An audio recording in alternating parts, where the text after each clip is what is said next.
bienvenue pour cette première vidéo proposée par le N07 pour la formation en développement et intégration de sites internet. Dans une première partie, nous verrons l'historique et la signification de HTML. Dans un second temps, nous analyserons un site internet par son zonage, pour en arriver en troisième partie à la structure et l'organisation d'un site internet. HTML, Hypertext Markup Language. Le langage HTML a été inventé par Tim Berners-Lee, informaticien du CERN.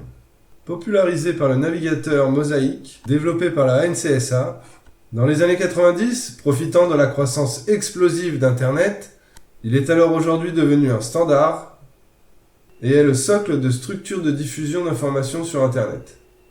Voyons maintenant comment nous structurons ces informations dans une page web, une page HTML. Prenons comme exemple le site Wikipédia. Nous pouvons déterminer un premier niveau de zonage.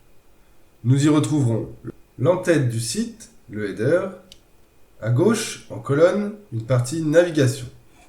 Puis une partie centrale, le main, qui nous servira à afficher le contenu de la page. Nous pouvons observer trois parties de zonage de niveau 1. Le header contient des éléments communs à toutes les pages du site internet.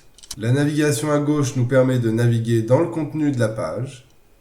Et le main, la partie centrale, correspond à l'information diffusée par la page. Suite à ça, nous pouvons déterminer un zonage de niveau 2 dans chacune des zones de niveau 1. Dans le header, nous retrouverons une partie menu avec le logo du site, un module de recherche et le menu de connexion ou de création de compte. Dans la partie gauche, nous retrouverons une liste de boutons nous permettant de naviguer dans le contenu de la page. Dans la partie centrale, nous pouvons retrouver un en-tête et deux colonnes de contenu. Nous pourrions ainsi baliser les zones de contenu jusqu'à son détail de mise en forme.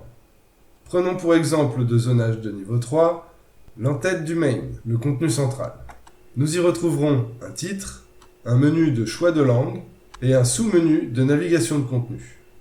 Ce qu'il est important de comprendre, c'est qu'une page HTML est conçue de différents blocs, imbriqués les uns dans les autres, afin d'organiser de façon logique et hiérarchique le contenu.